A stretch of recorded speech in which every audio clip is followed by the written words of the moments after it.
Back in studio with the two-time Super Bowl champ, Bryant McFadden. We're going to play a little game called Coach 'em Up, Mac, because I think we need some coaching in these moments. Let's start where they finished. Final play call of the game. Do you take issue or do you like the play call?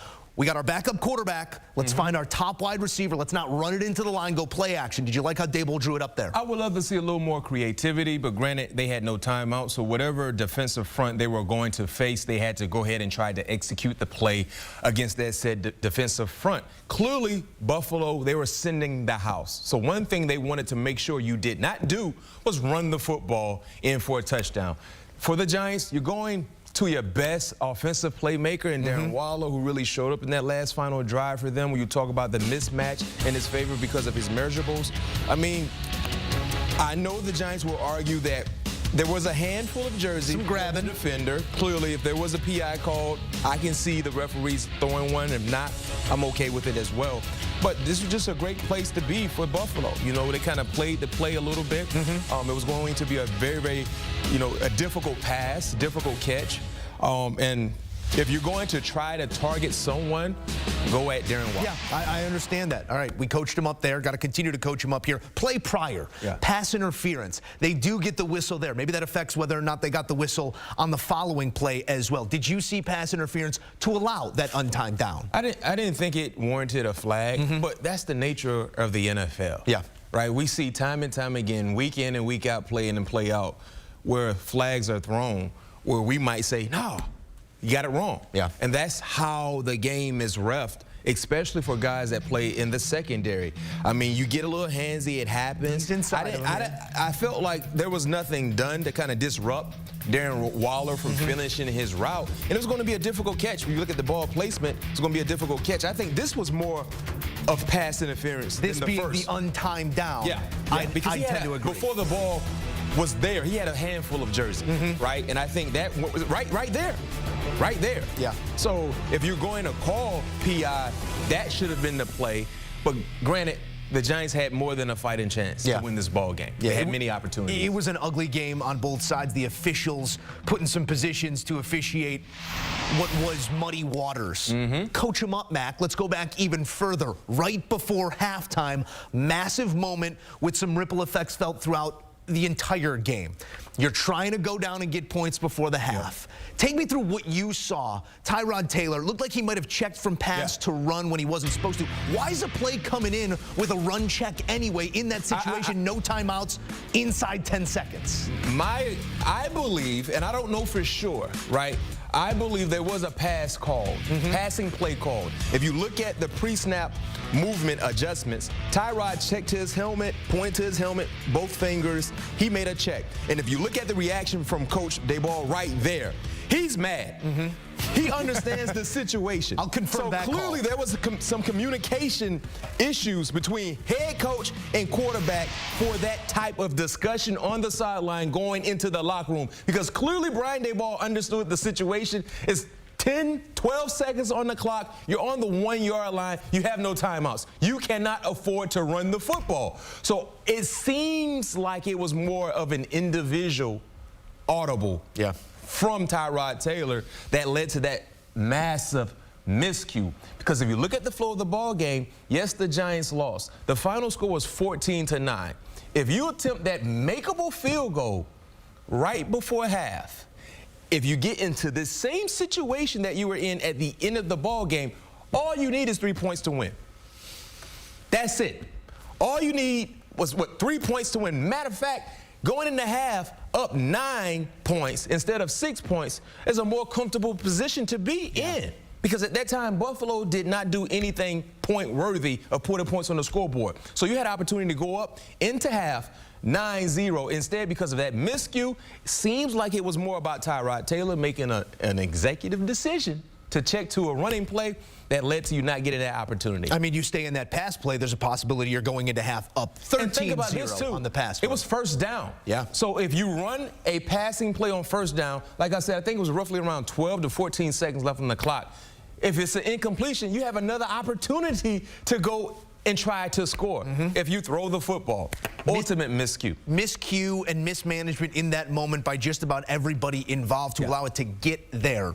Lack of execution was the through line on both sides of this ballgame. Two really productive, let's say, double-digit play drives in the second half that both led to touchdowns for the Bills. Bills only had 3 drives in the second half, tried to salt the game away with one, couldn't hook up with Dawson Knox in terms of the quarterback here and Josh Allen.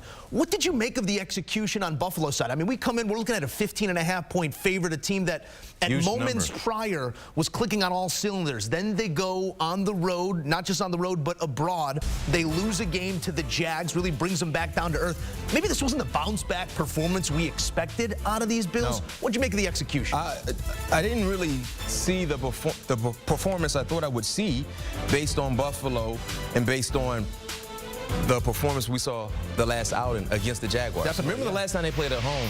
They put up 40-plus points against Miami. Easy offense. Easy.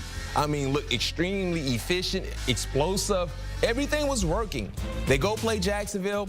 The second half was where we saw the offense wake up. Clearly, they lost that ball game. Bouncing back against the Giants, who've been really vulnerable to most offenses they face. You felt like this was a get-right opportunity for Josh Allen, the entire offense. No, they ran the football well. James Cook ran the football well. But Josh Allen just seemed to be a bit off. And you talked about the 3 offensive opportunities in the second half. 2 of them were lengthy drives where they were able to score touchdowns. I thought I would see more of that than the latter from what we didn't see in regards to execution. They got to find a way to get things going, because if you look at the AFC, especially in their division, Miami, I understand they already got a game in hand on the Dolphins, but that offense can go. Yeah. Kansas City, you know, some of the other offenses in the in the AFC, I mean, there's some sticky situations for Buffalo that we feel like they should be in the same neighborhood, but clearly the offensive miscues is something that could be alarming. Yeah, take a look here at the schedule. You expect to win against the Patriots, who are in a bad way right now. Same could be said